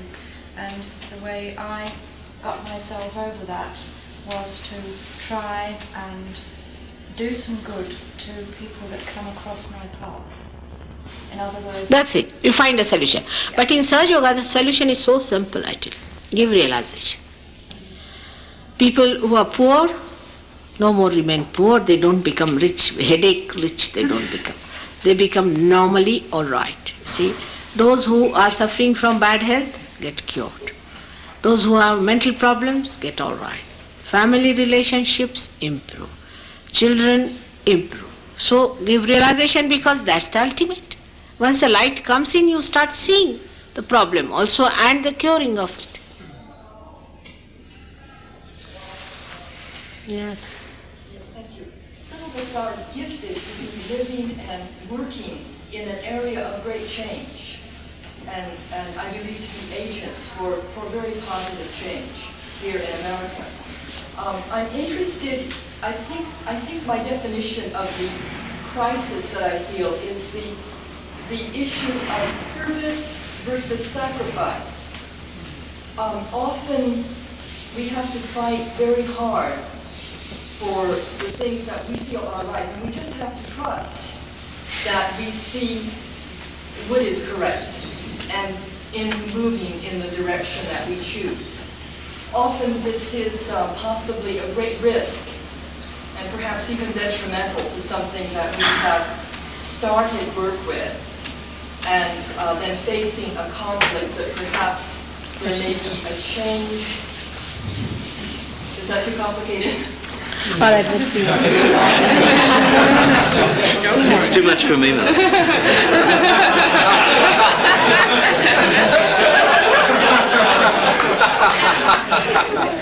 All right. What I gathered is that service and sacrifice. Is it all right? Service, as it is, you see, American English is not easy to understand. And then service and what did you say? Service and sacrifice. Now let's see this point, if sacrifice so-called. Now when I say this, my finger is sick, all right, and I treat it, I just soothe it. Am I doing any service for that? Nothing. It's my finger. When there is not the other, whom are you serving? Who is the other? In collective consciousness, nobody is the other, you are serving yourself.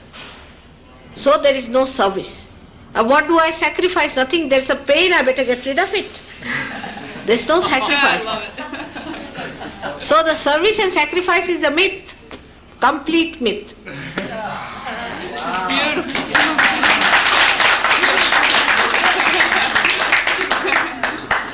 There is nothing to serve. I'm not serving you by any chance. I'm doing it because jolly well I'll have to do it. It's for my enjoyment I'm doing it. You see, there is nothing like service and sacrifice. These are all our mental ideas. It comes from ego, I tell you. Whom will you serve? What will you do? What work do we do, really? See now, we've got something dead, tree, we make this floor, make this chair, make that. What? This is dead from the dead. What is this? And this dead is sitting on our head. If you see, supposing we make a chair, we can't sit on the ground. If you make a table, then we cannot eat on the ground. So we are becoming slave of that dead. What we are doing? Nothing. Can we transform one flower into a fruit? We cannot. What service can we do? A dead to the dead. Finished. Like in India, we have many missionaries like that. You see, one of them got a Nobel Prize also. Wow. This woman, if you see her, you can count her every wrinkle one by one. And such a hot-tempered woman, very extremely hot-tempered. But she's got a Nobel Prize, what can you do? She thinks she's doing service. So what she's done, she's got money from Indians, big, huge barracks, and where the people who are dying, she brings them there and they die comfortably. And she's got a Nobel Prize. I don't know what is there to be Nobel Prize in that. But it's very simple. If she was a realized soul, she need not have brought them anywhere, just touch them, they are cured. They are saved. And if they have to die, it's God's responsibility, not ours. Why do you want to save somebody whom God wants to die? Let the person die. Of course, just to give a shelter and all that. If you have capacity, you spend your own money, have a shelter. Do it take others' money like an agency and get a Nobel Prize is not a good thing, I think. It's not in the sense of grace.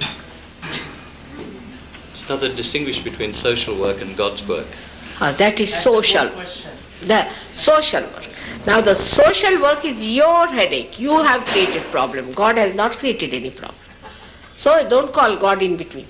Nothing. God has nothing to do with social work. You see? He has nothing to do with social work. This is the God's work. There's nothing social. It just works. These social workers can't raise the Kundalini, can they? They can't give you realization.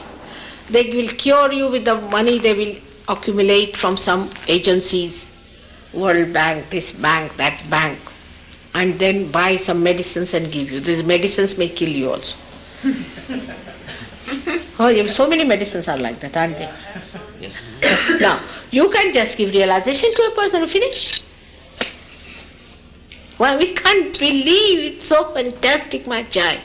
You have that capacity within you, where you don't have to do any social work. Just touch somebody, it works. Just sitting down here, just do like this, it will work. You are that tremendous, so fantastic. Why do social work? All right? That's what it is. You understand now? May God bless you. It's nice you brought this point, because this was very important. We think we should be nice to others. And what nice to others? See? Sometimes really I have to shout at some people when they are possessed and they run away, you see the possession. The first Sahaja is the 12 of them. One of them has now come to Bombay. The one I gave realization the first day, he was belonging to a community called Gujarati, which are very materialistic people. So the others, Maharashtrians, I am a Maharashtrian born, they got to see among themselves, murmuring souls started saying, Mother is favoring these Gujaratis, not us, she didn't give us realization, this, that. Nobody told me, but I knew this. Next day I really got with them very angry. I said, you the people who say like this and all that and all, whatever, how far I could go, I just say. And can you imagine, in that short time, 12 people got realization, just like that. And they settled down into it. You see, sort of a force acted on them. They just settled down. It's so wonderful it was to see them. And since then they are there, all of them. This Mr. Pradhan's father is one of them. The Pradhan, he is now 79. 79, his father. He was one of them. I shouted at all of them and 12 of them got settled into it permanently. So sometimes you have to shout also. That's the volcano. That's the volcano. That's the volcano. But for children it's not volcano. It can be we can say a balloon bursting, just to give a little warning. There's one sitting with the same balloon burst.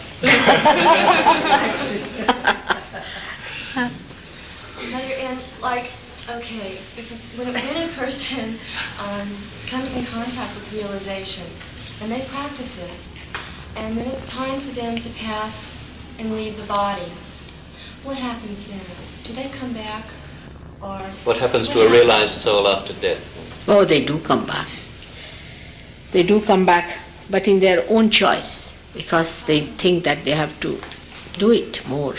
Like some people have a body which is tired now, old, so they do come back to help me. So many are reborn, I know, who are realized souls of the ages have been reborn. So many children want to be reborn who are great souls. That's why I said we must have sane marriages, good marriages, because those children are to be born. So, of course, they take their birth, because this is why they are there. This is the judgment time, and they have to come down. So many are needed here on this earth. So many are born realized in your country, you must know that. You just said that this is the judgment time, and I gather that you have referred to this age as a very critical age, right? Could you talk more about that? About the judgment? Yeah, it's a critical time, she said, and could you talk more about that? Very precarious and critical, because this is the time for which you are prepared. Sort of the whole preparation, the whole creation, all that was done for this thing. Now, like you prepare a stage, a complete stage, now you have to act. Like that, this is called now as Kruta Yoga. According to the Indian calendar, this is called as Kruta Yoga, not anymore as Kali Yoga. Kali Yoga is the modern times of confusion, but Kruta Yoga, where the primordial primordial power will act. Kruta means it will work. And so this is the most important time. Because now what is the most important time of this machine is when it is connected to the means. Before that, all it's doing is useless. This is the completion time, complete, absolute to be achieved at this time. So it's the most important time, no doubt. What is this time frame? You talk about this time. And in God's time, I mean, creation is billions of years and billions of lifetimes. Yes, it's true. What is this time in a framework that I can understand? Is it 1,000 years? Is it 1 billion years? Or is it 5 years? It could be even 1 year. I didn't want to ask. So be careful.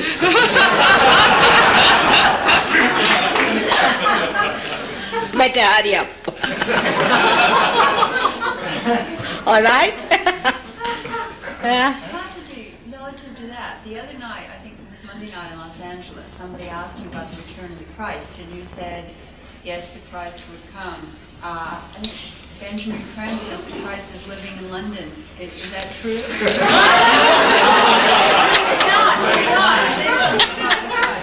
That's a big joke. It never came before. Anybody says I'm Christ, put him on the water. He goes down. Somebody asked you the other night if the Christ would come, and you said yes. I thought that's what you said. Yes, he's going to come, no doubt. But when he comes, he's not going to have any meetings, no conference, no questions, nothing. He's going to sort out. He's going to what? Sort out. Sort out. You better explain that part. It's an English term. Sort out, I know it. You know that.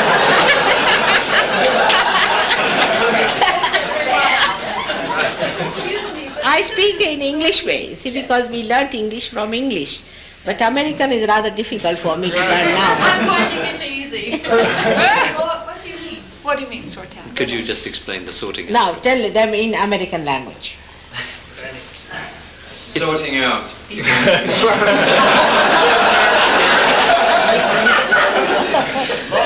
be filtered out. You'll be sorted out. You'll sort yourselves out. Those who are going to go the wrong way will go the wrong way. Those who are recognized will recognize. Those who have to go to heaven will go to heaven. Those who are useless people will be thrown into hell. Those who are gone cases will be destroyed forever. And those who are there will be taken into the kingdom of heaven for the eternal life. Is that metaphorically speaking? What do you say that to in one word in the American language? Is that a symbol? Are you speaking symbolically? Are you speaking symbolically? No, actually. Physically. You mean Jesus Christ as a person will come? Yeah. If we are all one in Pajani Mother, Right. how can anybody be thrown out? It's like trying to throw out my finger. If we're all one, how can you throw You see, thumb out? if there's a nail growing very badly, you can cut it out. They become dead. As you said. Why is there so much light coming from the constellation of Orion? Why is there light coming from the constellation Orion? Is that Christ coming? Constellation? Orion. Orion. I don't know. It's a group of stars in the sky. A group of stars, Mother, called Orion. And he's saying this. He's saying, Mother, that why is there so much light coming from this group of stars, which are called as Orion? All right. You will see the results of all those things. There are lots of things that are happening. This is just one of them they are talking about.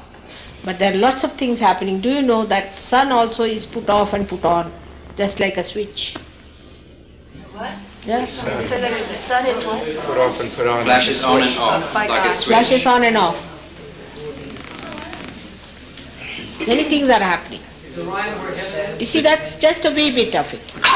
But there's so many things happening after all. Yes, the whole I thing, think the so. stage has to be worked out. More or less on the same subject. Earlier this morning we heard, during the earlier part of the lecture, that many things come through artists, no matter what field. The artistic creative field, the spirit will come through. And this interests me because I'm suddenly aware over the last year, even the last year, a great infiltration of musical people, people that are very talented, are coming to the West Coast. And I was about to give up music in England. I really wanted to give it up. I got to a big black hole in my life, and I got fed up with the rat race. And I had a letter completely out of the blue from a lady that I really didn't know too well, from Carmel, California, that I should start again and that I was needed over here. And yet why she should use those words, I don't know. That's Sahaja. When I came here, I immediately found musicians, one musician after another musician. I'm now led back into my field, and I hope I may be singing at Davies Hall this Christmas time, which means that I'm a complete stranger, and it takes a musician a long time to get back into a musical field. But I've only been here 2 years. 1 year was completely without music. They are becoming very sensitive, extremely sensitive in this country, see? Yes. And really they are all very saintly people. That's why I came here first. I mean, I must say, so many saints were given these bounties. You must count your blessings, what you have. Very few countries have this kind of climate throughout. You see, you are so blessed. God has blessed you specially for this. But like an Indian who met me in a store, he said, we heard you on the television, and a friend who has come from India, he told me that mother is just wasting her time in America. So I said, why? Don't you know, I have said many a times in India that the saints are born in America. Why do you say like that? He said, they may be saints, but they are all lost saints. Because I was going to Los Angeles, you see. So he said, they are all Los Angeles here. They are all lost angels. So I said, no. Angels cannot be lost. You see, they can fall, but they cannot be lost. They are to be brought up. And that's why it is they are angels. I missed you there, unfortunately, but I'm glad I caught up with you. Yes, very good. Very good. I'm very happy you came from that horrible sleeping England.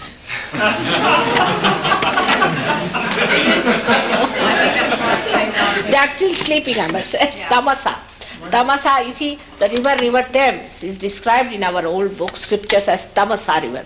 Tamas means darkness, and who meditated there was Dattatreya, the primordial master, meditated on the river Tamasa. So that's in England. Imagine, since then they have tried to awaken it. But England, you know how it is. Oh God. That's the heart. I had to come away. Yes, the heart of the universe, it does not circulate any blood. Why do you call it the heart? Huh? Why do you call it the heart? Because it is.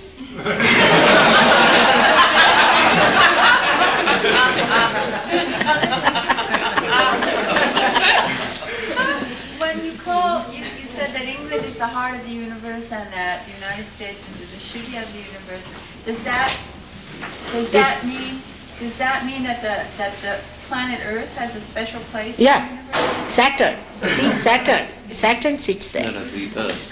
Does the planet Earth have a special place? Yes, planet Earth has, but also the planet that governs it is the Saturn. You see, you are so much interested in Saturn.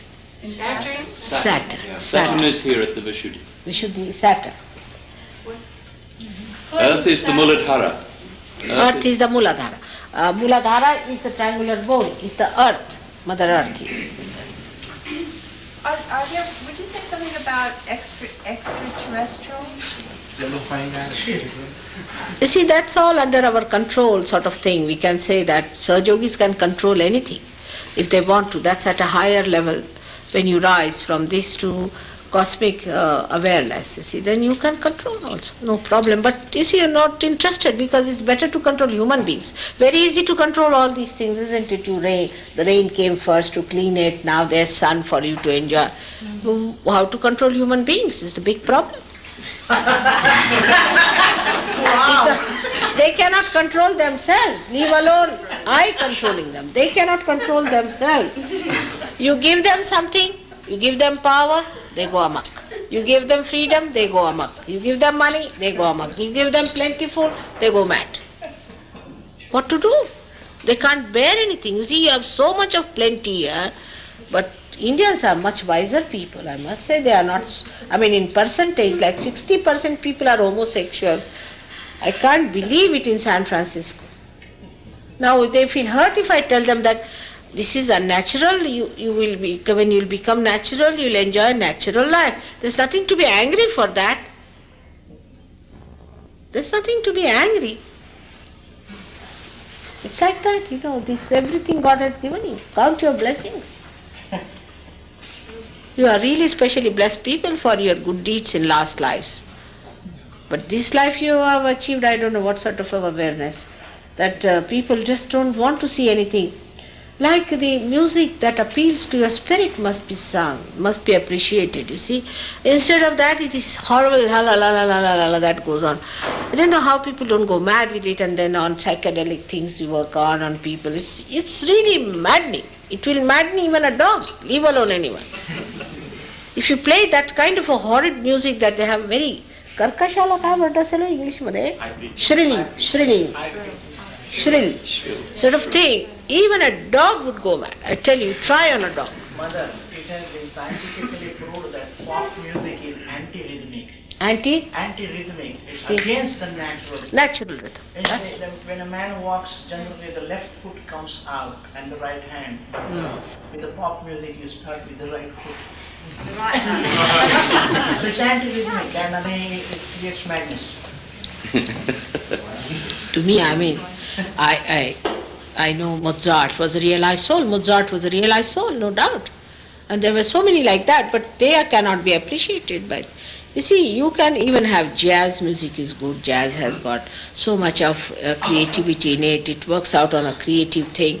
But you must base it on something that is related to your being inside. Like Indian music, you can call it something like jazz. In the sense, it is so spontaneous. But you have to first build it up into melodies. You have to go to a guru to understand what a melody is, and you have to keep to that boundaries of melody. Like a plane, it has to ascend. Then it cannot go hither and thither, throw all its wings on all the sides. You see, it has to be bound. In the same way, a melody has to move in a particular manner, and it has to go up and down. But you have all the power to create the permutations and combinations and the way to build up the whole image of the beautiful melody. You can just make the whole palace out of it. But if you go just amok here and there, supposing now if you don't use the plumb line and build this building, what will happen? You won't see it third day standing here. It's like that. You cannot go amok with it. Now jazz music is good, but it must have the collection with the basics. But because, you see, in India we were more sort of meditative people, believed in meditation and taking our sort of guidance from the meditative rishis and munis. You see, music has the same principle. Then even art, you see, even drama, everything. In a drama, how to create a particular mood, you see, what words to be used, what sentences to be used, what language to be used, what makes your body stand on your this thing. But sometimes I find that when it is beyond, without understanding, trying to create a mood of, say, great courage, you just start laughing. It creates a joke, out of it, because you don't know the basis of that. So all the roots of everything must be found out. The essence of everything should be found out. You cannot just go amok. You see, I think there was a very big attack on the Western line also, like Wagner. He is a great person who would say that who has attacked your music. Definitely Wagner has. It's a demonic attack, because he took you off the roots, you see. Then we can say this Bauhaus, who attacked your architecture. They have attacked also, because all the sense of beauty is lost with that, and the whole thing has come out of the roots, you see. And now the people started building houses which are functional. You cannot become a machine. You must have that, you see, the roots nourishing you all the time. And if you take out from the roots, then what is left? And that's what was wrong on these people now, this Bauhaus. People in America go mad because they are all Bauhaus houses, and you feel like you are living in a pigeonhole. Isn't it? Yes, could you please comment on destiny versus human choice? Good idea. Now, it requires a big lecture.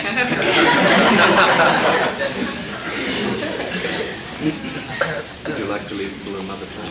Huh? Would you like to leave it till another time? Or have your lunch now? No, I will just tell in one sentence. I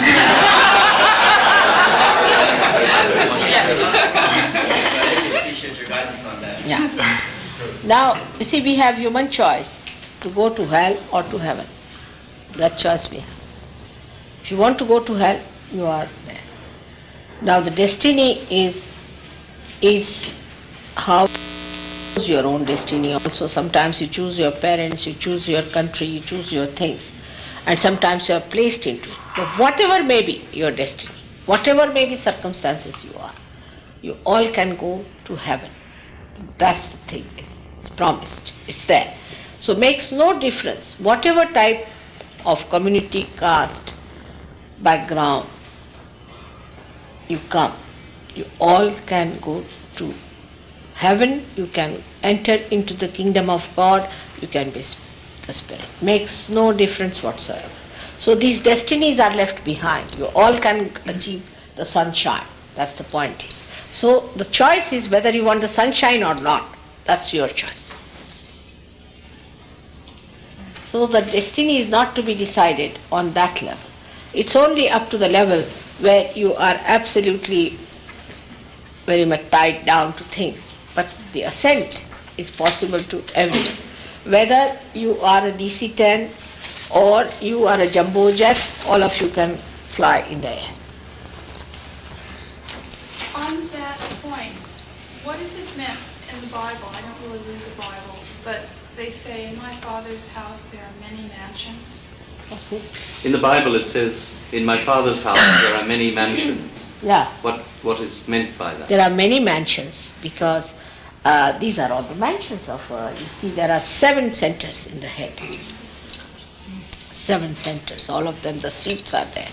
And in his house there are many mansions. Means, now supposing you are an artist, you are a musician, you can enter into the mansion of music where you enjoy the essence of music. Wherever you want, you can move on. Many mansions is the description of the greatness, the varieties of his beauty and his splendor. Mother, my question goes back to the idea of sorting and judgment. Yogi said earlier that we are each a cell of God. Would she destroy one of her own cells, or would God destroy a cell from herself? We in the microcosm are a cell in the body of God. Would God destroy a cell in his own body? No, not the cell, but you see what happens, like nails that grow out, they are to be removed. There are nails in the body, they are to be removed. Their excretion has to take place in the body. That's also part of the body function. But then my question is, if it's the spiritual essence of ourselves, is that judgeable? I mean, is there a possible doom? It is, you see, the spirit is not an innate thing within us like that as you think it. Like in a candle, the light is not innate. It can be a lamp or it could be an enlightened lamp. So when it just becomes a lamp and a useless lamp which cannot be enlightened, we throw away. It's common sense. It is common sense. In your house, if you have a lamp which cannot work out, the light, you don't want to keep it. You just sell it off or you throw it out. Yes, but can you think of a soul in that way? Can you think of a human essence as something that can be useless or disposed of or non? It's only a reflection. Before you see, it is reduced back to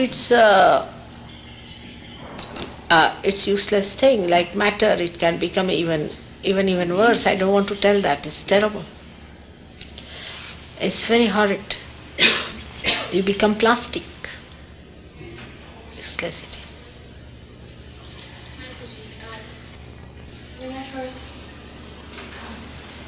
received realization, soon afterwards, when I would meditate, or afterwards, I would almost see or feel a small image of you kind of around me or Image of who? Of you. of you.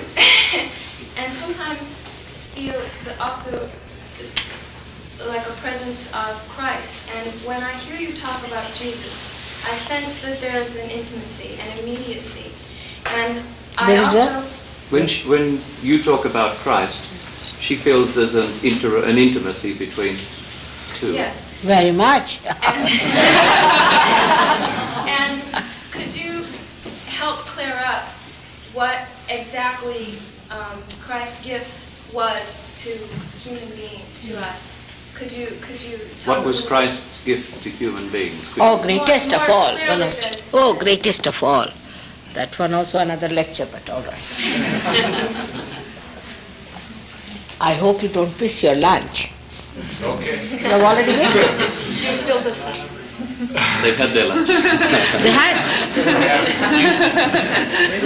All right, I'll cover this subject because it's very sweet of her to ask. It's true, but if you go through one of my lectures about Christ, you will know what he's done. It's very good. But the only thing I'll tell you that all these incarnations came on different centers. You see, they are milestones of our evolution. And when Christ came in, you see, the ego and superego had developed so much at this point, the Romans were there, you see, that the whole thing like two balloons absolutely attached to each other like that were there. And and it had to be done in such a way that somebody had to cross this, you see, to be there. And only a person of Christ caliber could do that because he was made of Chaitanya itself. He was just vibrations. He had no body. He had no earth element to that extent that we could call that it was just Chaitanya, his Omkara himself. You see, he incarnated on this earth because it's only he could get into that position, pass through that to show the resurrection. Resurrection is his message. It was only he could do it. So he came specially for this. And you have to listen to many of my lectures about Christ's life, what happened to him and all that. But now I would suggest one thing. Now, today you are facing me.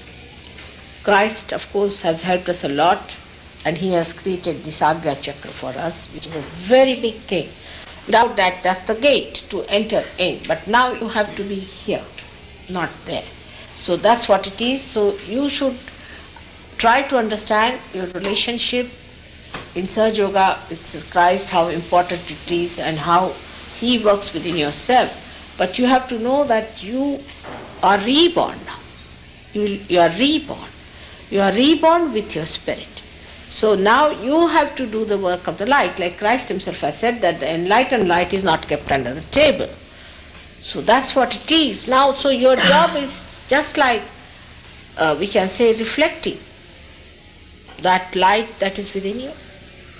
All right? So he's done a great thing, no doubt.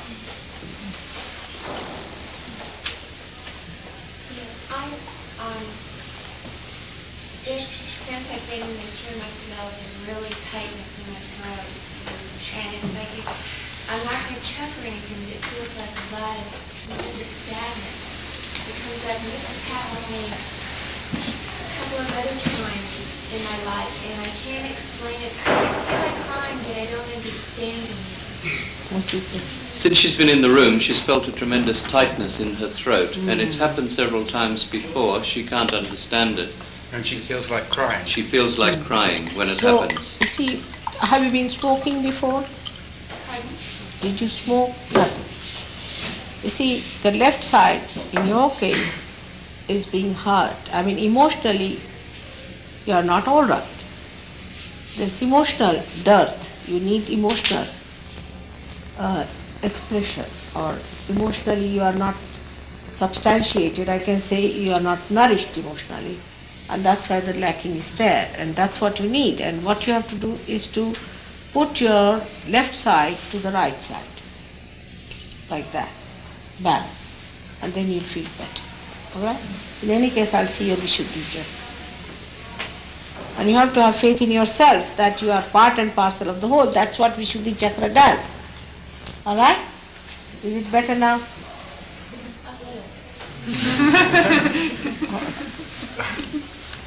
Now, how many questions you ask? That's typically TM though. Should I do the same if I've For been yourself. experiencing No, cough you see, we'll and- tell you the mantra that you have to say to neutralize it. There's a very big mantra needed. And he will make you a master. And then you'll have to help all the TMs, all right? All the TMs in that corner. All those who come from the TM. You have to be the master of that, like our Jim is. I put all TMs to him. And see how you are sitting next to him. I know, isn't it weird? Is it?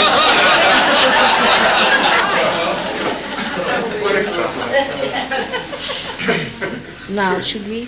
One over here. The thing I was not understanding in listening to you when you speak of compassion, and yet somehow, like when you talk of Mahesh or Guru Maharaji or Bhagwan, I don't feel that. And what I'm getting when I look at the whole picture is, even people that put themselves forward in that way. What's the point? Just that they also serve a function, in the sorting out process. Just as That's the much. thing is, you see, you people are not sensitive to divinity. That's what I feel is many people are not.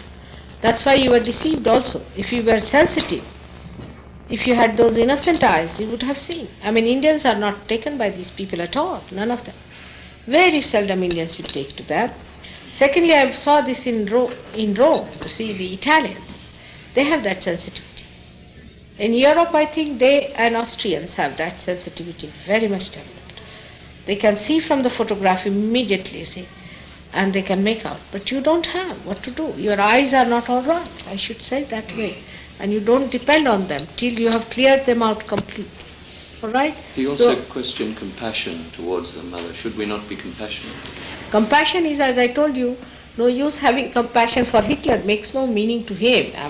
When he was, that's what it is. You see, you cannot have compassion, for them. Let God decide for them. We leave them to God to decide, and that's what it is. But you must first develop